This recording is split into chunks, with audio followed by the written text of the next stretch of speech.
Alors bonjour et bienvenue à ce nouveau numéro CodeSpace. Et donc aujourd'hui on va s'attaquer aux différents types en PHP. Il faut dire que la dernière fois on a présenté la syntaxe de base, donc les balises en PHP, l'échappement depuis le code HTML, la séparation des instructions et les commentaires. Et aujourd'hui on va présenter les types avec les différents types qui existent en PHP, l'usage de ces différents types, etc. etc.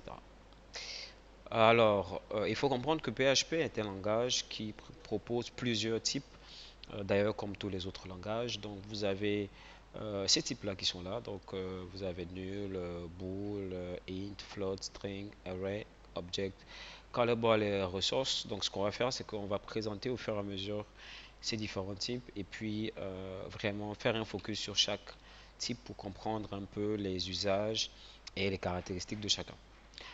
Alors, il faut aussi comprendre que PHP est un langage qui est typé dynamiquement. Ça veut dire quoi? Ça veut dire que, en fait, lorsque vous créez une variable en PHP et que vous affectez du contenu à cette variable, lors de l'exécution de votre code, PHP va définir le type qui correspond en fait au contenu que vous avez renseigné.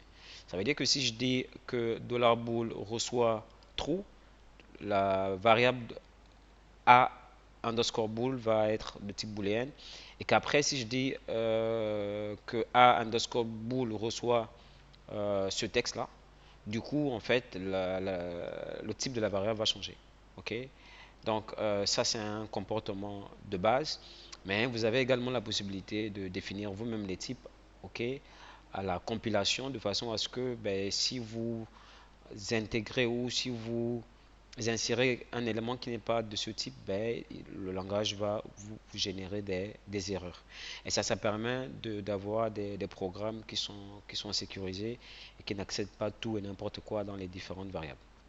Voilà, donc après vous avez des instructions comme celle-là qui vont permettre de pouvoir afficher le type d'une variable, donc getDebug type ou vardump, ça va être selon, voilà, qui vont après vous afficher les différents types en fonction de la variable que vous avez passée en paramètre.